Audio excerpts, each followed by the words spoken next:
No. Let me take that back. He did sustain a head injury, but because of the autopsy results, regardless of it being almost 100 years ago, that the autopsy would have been performed. That would have been 101 years ago, my guy. 1922? 1929 is when this happened. So it's less than 100 years ago. My bad, homie. I don't know where I got 22, but all right. But I don't think the head injury caused any abnormal thinking. And I'm going to say this right now because A, who makes sure to go out and get a picture taken? Who with a head injury makes sure to get a picture taken of like, that's not erratic enough. No. You know what I'm saying? That's not he snapped due to this. And I can point to that. B, the autopsy didn't show any like actual brain damage. No.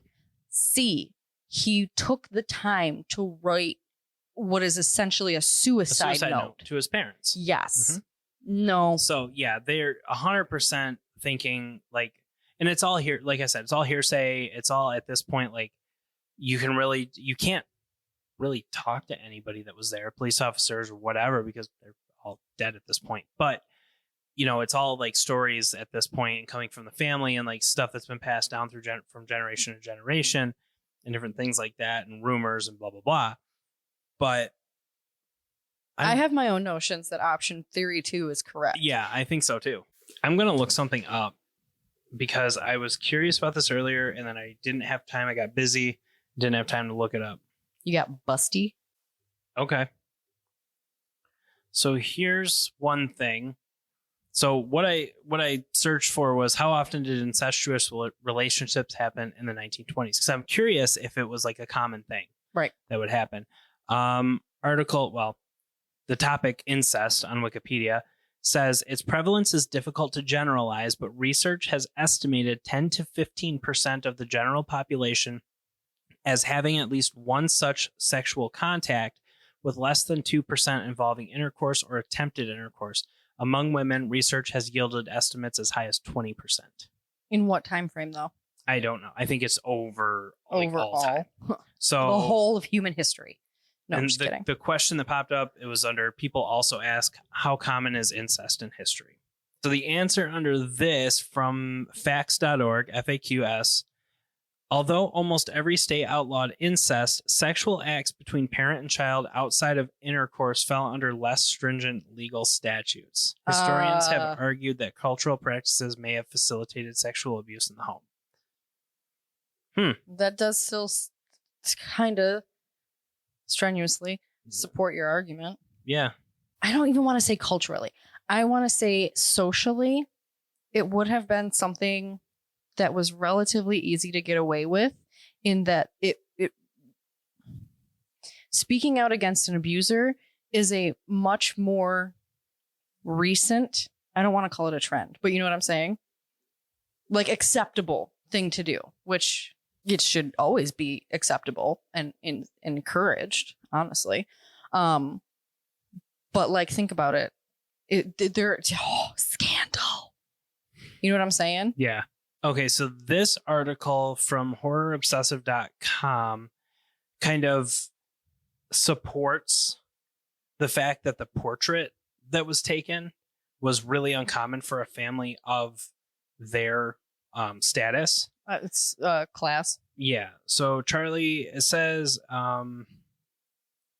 let's see, normally this wouldn't have been seen as strange, but due to the fact that he was a working class farmer and had to spend a lot of money to make sure his wife and 7 children had brand new clothes, it raised a few eyebrows among the locals.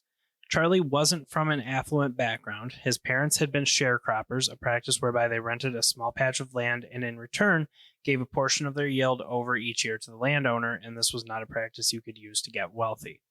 I feel that. I got a family history of that. Yeah. Actually, it's migrant farming, but yeah, either way, same thing, only different. See. Farming tobacco. For all intents and purposes, Charlie was a devoted, if occasionally strict father, so even though a few of the townsfolk seemed suspicious that he had splashed out the kind of money he really shouldn't have been able to afford to, no one expected the horror that was to come. Let's see. I mean, if pillar of the community...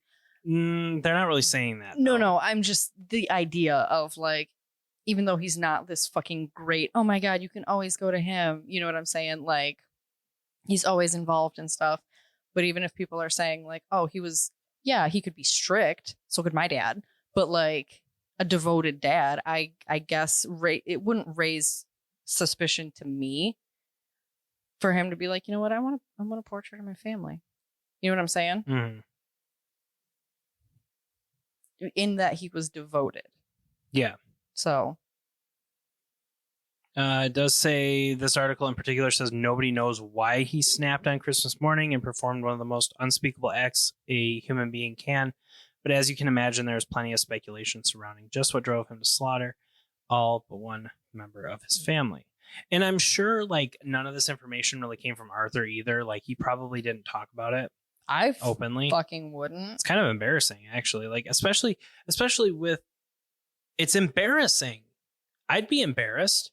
Would you not be embarrassed if your dad knocked up your sister? Oh, that part. I thought you meant the killing part. Well, that too. Like, that's embarrassing too. I'd be ashamed. Is that a better word? No. I'd be ashamed. I'd be fucking shell shocked. Well, yeah. Traumatized. Furious. Yes. Yeah. Not so much ashamed. I would shit talk. I would never shit talk my dad. Let's just get that shit correct right the fuck now on record. But if dad did something like that, I would be shit talking him all fucking day. You know what I'm saying? Yeah. I wouldn't be clammed up about it, but I wouldn't be embarrassed either. I'd be pissed. Let's agree to disagree and say all of the above because you'd be feeling a lot of things for the rest of your life, which wasn't that long. Didn't last much longer for Arthur, really unfortunately. Sad. 15 more years. But I really wonder, that's another question too. Obviously, he sent him into town on errands, yeah? Mm-hmm. Which is strange. I know who the favorite is. Yeah, right. We have a quote here. Quote, firstly, no one has ever said what this accident was, the head injury. At least as far as I can tell while doing my research. If he had suffered a head trauma, wouldn't there be some form of a record? And if it was the cause of such a nefarious... He's not going to run to the fucking doctor. Yeah. Please. And if it was the cause of such a nefarious deed, then surely there would have been some telltale signs? ? If he was suffering the effects of, say, a fractured skull, then wouldn't there have been a noticeable change in his behavior? Perhaps he would have been susceptible to mood swings, or maybe he would have been prone to sudden violent outbursts. Yet there is nothing that I can find that suggests that Charlie Lawson appeared, at least on the outside, any different to those who knew him. Secondly, and possibly the most damaging evidence to this theory, is that when they performed an autopsy, etc., and so forth, as we already talked about. So, yeah, I lean more on the side of, like, Broham knocked up his fucking daughter. Which is disgusting and sick. Yeah. Was embarrassed by it. Said, fuck this. I'm killing my family and myself. And that was it. Simple as that. Unfortunately. Because, as I can see in my quick research here, there's no data on incest in the 1920s. I'm sure if I searched a little bit more, I'd find a little bit more. But it wasn't a common thing, apparently. So, wouldn't you think that'd be something to be ashamed of? Mm-hmm. Absolutely.